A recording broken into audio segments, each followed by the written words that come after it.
Nongeye kubasuhuza mwese abateze amatwi kandi mukunda YouTube channel yanjye yitwa Ndayisaba Epimac TV.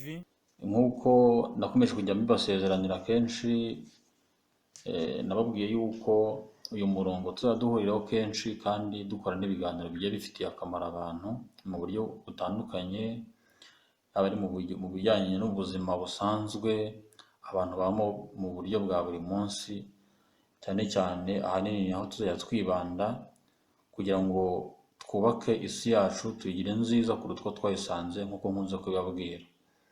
Rero uyu munsi nabategura ikiganiro cyiza kandi kiryoshye kigiye kwibanda noneho ubuzima ubungubu bwo mu mubiri, nkaba nagendereye umuvandimwe ndetse n'inshuti, ahangaha mperereye akaba ari mu karere ka Rwamagana, umurenge wa Muyumbu, ariko ni hafi neza neza ya Kigali. Utumva ko ari Rwamagana ngo ugire ngo ni Kantarange, ahubwo ni hafi ya Kigali. Niho namusuriye rero kugira ngo atuganirize uburyo agira uruhare mu gutuma isi yacu iba nziza kuruta uko twayisanze. Niyo mpamvu namugendereye kugira ngo atuganirize, atubwire imikorere ye, uburyo uruhare rwe aho arugejeje n'igihe yatangiye. Rero twamusuye, akaba ari umuvuzi abangaba twita gakondo, ariko ngiye niyo ndebye nsanga burya atari na gakondo, ahubwo ari ubuvuzi buri moderne mu bundi buryo, kuko ngewe ndabwubaha cyane, muha agaciro abandi ngira ngo batajya babuha.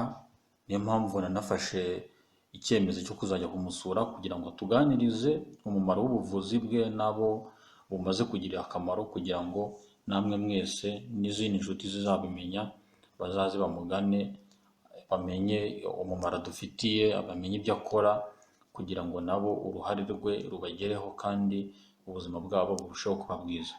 Rero ubu ngubu niho turi, nagira ngo tumuhe mikoro nawe atuganirize, atubanza twibwira amazina ye, atubwire n'ivuriro rye uko ryitwa, atubwire igihe yatangiriye, ubundi ikiganiro turikomeze kijye mbere. Ijambo ni ryawe nyakubahwa. Murakoze. Nitwa Raymond Furaha, nkaba ari umuyobozi w'iki kigo cy'ubuvuzi, ariko gishamikiye ku kigo kindi gifatanyiriza hamwe ubuvuzi ariko n'ubushakashatsi mu by'imiti, kandi imiti y'indwara zitandukanye, ariko by'umwihariko indwara ebyiri zishegeshe isi, ni indwara ya diyabete n'indwara ya kanseri. Ubu wiyemeje kugira isi kurusha nziza nk'uko kurusha uko twayisanze, ubu wabifashe wiyemeje kwibanda kuri diyabete na kanseri. Yego. Izindi ndwara ntabwo urebaho? Nibyo, ku babizi cyane cyane abantu bafite kanseri na diyabete, duhere kuri kanseri biterwa n'urwego iriho. Mu bisanzwe kanseri cyangwa se ikimungu uko babivuga mu kinyarwanda, usanga ifite inzego enye, izo twita stages 4 zose. Stage 1, stage 2, aho umuntu aba atababara, biranagoye ko amenya ko ashobora kuba afite kanseri, ariko uko ahura n'abaganga bitewe n'umuhate yashyizemo ngo yipimishe, bitewe n'abamufasha bakamukurikirana, biragaragara yuko afite kanseri akiri kuri za nzego ebyiri za mbere. Wowe se umenya ryari ko afite kanseri yaje akugana? Yego, twebwe uko dukora, biba ngombwa umurwayi utugannye tubanza kumenya niba yarahuye n'abaganga ba kizungu, bakamusuzuma, yaba consultation, ariko bakanamucisha no mu byuma bibaye ngombwa, cyangwa bakamukorera ibizamini bya labo, gusuzuma bisanzwe, yaba amaraso, yaba amusarane, yaba inkari, n'ibindi n'andi matembabuzi abaganga bashobora gukomeza gufata kugira ngo barebe afite uburwayi. Icyo gihe rero iyo tugize amahirwe dushobora gusanga ari kuri za nzego ebyiri za mbere. Bivuze ko wowe umufasha ari uko yamaze kuva ku baganga bano basanzwe bo mu bitaro, bamaze kumukorera ibizamini, noneho ukamufasha ari uko amaze kumenya icyo ibizamini byagaragaje. yego nibyo, ndetse ntabwo ari cyo gusa, ahubwo bitewe n'igihe yabifatishirije dushobora gusanga ariko hari ibyahindutse mu gihe guhera igihe yabifatishirize n'igihe duhuye, byaba ngombwa ahubwo tukagira ibizamini tumusaba akagenda akabitanga n'ubundi, kuko twebwe nta bushobozi dufite bwo gupima izo ndwara cyane cyane binyuze muri labo mu isuzumiro risanzwe ryo kwa muganga wa kizungu, ariko n'ibyuma anyuramo izo twakwita imaging services, CT scan, ukuvuga scanner, MRI, radiographie, ecography cyangwa ultrasound. Ibyo twe ntabyo dukora, ariko hari biba ngombwa tukabimusaba bivanye n'uko twaganira mu consultation cyangwa se mu kumusuzuma mu kiganiro tugirana n'umurwayi duhuye bwa mbere. Aho ngize ikibazo ko ubusanzwe ubu buvuzi hari ubwo abantu benshi usanga batabwumva ngo bumve umumaro wabwo, bumve imikorere, ko wumva nta byuma mwebwe mufite bisuzuma, ntibyatuma hari wenda babandi batasanzwe babyizera bakomeza kurushaho kutagira icyizere cy'uko ibyo mukora ari ibintu byaba byizewe cyangwa se uko byagira abantu akamaro? Nibyo, reka nse n'usobanura cyane cyane ukuntu twatangiye n'ibi bintu, n'impamvu yadusunikiye kubitangira no kubikoraho, ariko n'iterambere byagize biganisha kuri icyo kibazo mumbajije, niba ko abantu batakomeza kutabigirira icyizere. Mu bisanzwe buri wese mu bantu babayeho muri Afurika mu cyaro cy'iwacu twabonaga abantu barwara kandi bakavurwa n'imiti isanzwe. Nagiye mbona abantu batandukanye rero, nanjye nk'uko nakuriye mu cyaro cyo mu bihugu bitandukanye, ariko nkabona abantu bivurisha imiti isanzwe, bavuguse, bamwe bagita no guhamura, ariko icyo ni ikindi kintu ntabwo namenya uko babikoraga. Ariko twebwe ndimo kuvuga ku ya miti noneho abantu bashobora kugufata bagahereza umuntu akaba avanze n'amazi nako mu kera byahoze. Yego, ubwo rero jyewe nkiga mu mashuri yisumbuye, kubwo ku batabizi nize narangije amashuri yisumbuye Gahini. Hariya hakurya Kayonza, Gahini Kayonza, abantu barahazi mu karere ka Kayonza, ni mu ntara y'Iburasirazuba, 2006 kugeza 2007.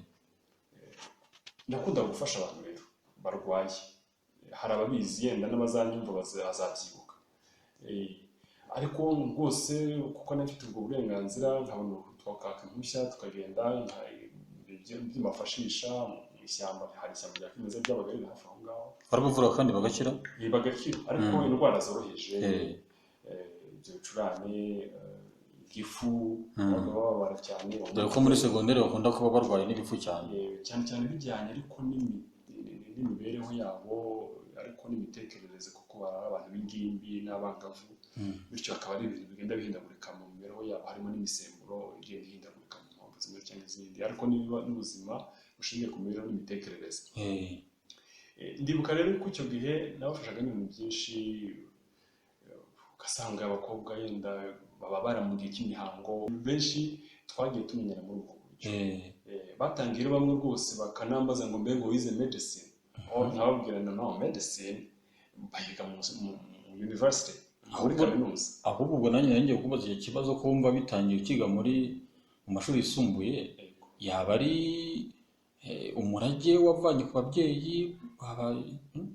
Yego, ntabwo byoroshye ko none ahangaha nahita nemeza ngo naha cyangwa hano, ariko icyo nzi ni uko na mami yaravuraga indwara zikomeye rwose, zikomeye ku buryo n'ubu nza nibuka nasubira inyuma nkasanga andusha ubwenge, kuko hari ibyo avuraga bikomeye cyane usanga n'abaganga bibagora, cyane cyane yenda umugore yagiye kunda ayimara iminsi 2-3, uya mama rwose nari mfite hari uduti tubiri nabonaga yateye mu rugo.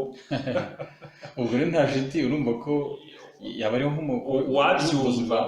wabyumva yakumva ko ari abantu bikomoye, ariko oya ntabwo nigeze nicara na mama cyangwa ngo anyicaze ngo ambwire ngo umwana wanjye udore ngo ibiti n'ibi bivura gutya na gutya na gutya na gutya, ariko ubwo ababyumva cyane cyane abizi iby'imibereho, ihererekanyamurage, ibyerekeranye n'imitekerereze, cyane cyane bya genetics, bashobora kuvuga ati ngo byanyuze muri genes ziwe mu kubyara, ariko birashoboka byose. Ariko nongeyeho n'ubumenyi bwo mu ishuri, nongeyeho ubumenyi bwo mu ishuri, hari ibitabo byinshi nagiye nsoma, yaba bivuga ku buzima, bivuga imiterere y'imibiri y'abantu, ndavuga anatomy, physiology n'ibindi, ariko bigahura n'impano umuntu aba afite.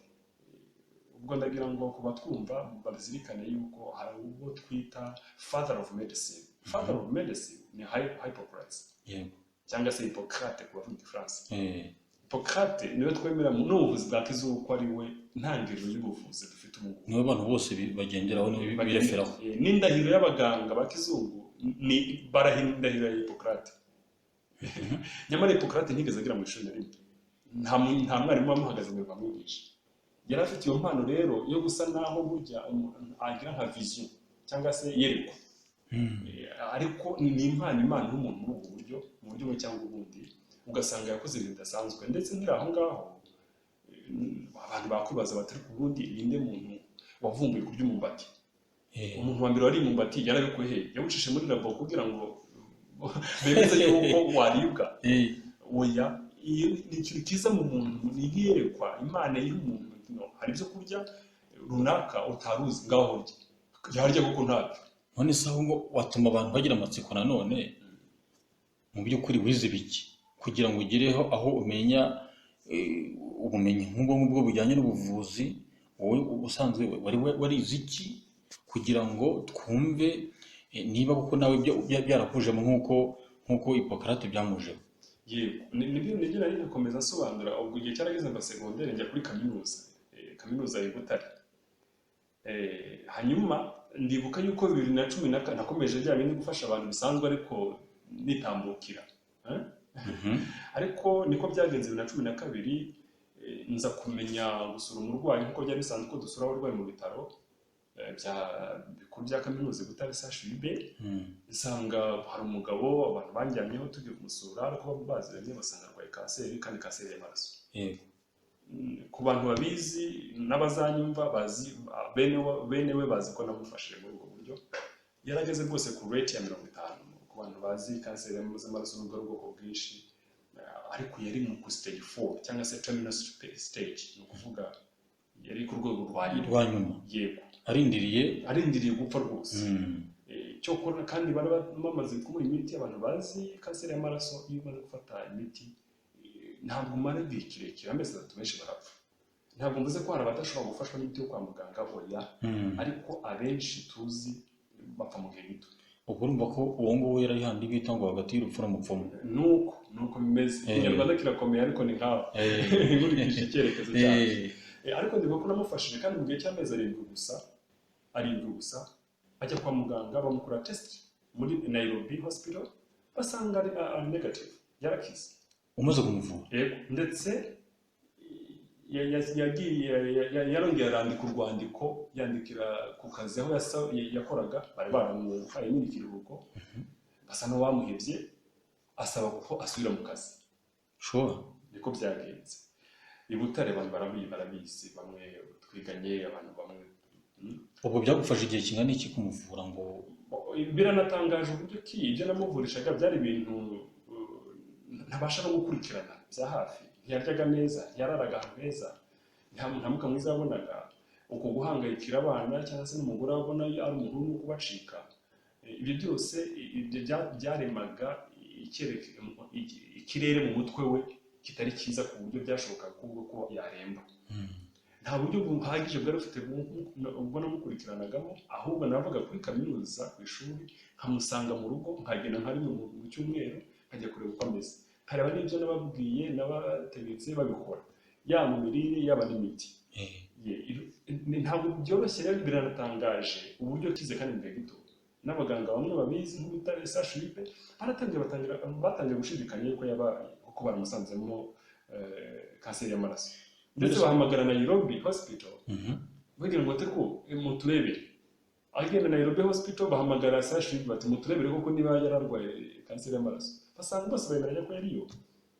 Ni bitangaje. None se bivuze ko wajyaga mu bitaro ugatanga amabwiriza y'ibyo bari bumukorere akiri ku miti abaganga bamwandikiye? Oya, aho ngaho i Butare ntabwo yabashaga kubona imiti y'abantu bafite kanseri. Ahubwo yahise afata icyemezo cyo kujya mu Buhinde. Arabitegura ariko ntibyamuhira. Nuko afata icyemezo biramukundira cyo kujya Kenya Nairobi Hospital. Niho yaragiye baramupima bamuha imiti, ariko iyo miti aza kuyifata ariko arushaho kuremba. Jewe rero mfata tutarahura oya twari twarahuye ariko agarutse mu rugo avuye Nairobi azanye niyo miti barikoresha ariko arushaho kuremba. Mugezeho ndababara cyane, ndabwira kuki nababwiye ibi n'ibi kuko mutabikoze. Yagiye Nairobi mwarabonanye warabahaye n'inama banga kuzubahiriza. Hanyuma rero baragenda bagarutse ngiye kumureba bambwiye ko baje nsanga yararembye rwose yararembye cyane, yahindutse umuntu kandi ari mugabika. N'ubuhamya burebure yenda twaza gushaka umwanya wihariye, ariko icyo nibuka nuko abaganga baratangaye mu kwezi kumwe amezi 2 ubundi bamusuzumaga check up buri kwezi, ariko abaganga ba Butare bageze ubwo mu byo bati no uzajya ugaruka muri mezi 2 turabona umeze neza batikomereza. Ariko nkamanura mubwiye ntibunya ntuzagira umuntu kubibwira. None abaganga bamukurikiranaga bo ntabwo bakeneye kumenya wamufashije kugira ngo bakurikirane mpaka bamenye ko ari wowe? Ntacyo mbiziho kuko gusa yambwiye yuko bikanze, ndetse umuganga aramubwira ati ngifite mushiki wanjye yari mu 8 wihayimana ari umusore iguma, ati nawe yarwaye kanseri y'amaraso kandi apfa mu gihe gito kandi nawe ari docteur. Ati sinumva ukuntu wowe rero urimo kugira amagara mazima kurutaho kandi uzi ko kanseri y'amaraso byihuta kwica umuntu. Ariko nta kundi gukurikirana kw'amayo. Nihuse rero kugira ngo yenda tusubize bya bibazo bya mbere, hari bimwe byagiye bitakaramo. Nyuma wanjyanye yarwaye diabete mu bwoko bwa mbere, cyane kindi kintu twagira ku ruhande. Ariko we naramufashije ndamuvura, yakize mu kwezi kumwe cyangwa 2 n'igice koko. Hanyuma ubwo reka mbivuga mu shamake, Rwa Faisal niwe wabonye ko afite diabete hari mu 5 mo hagati kwa 2014.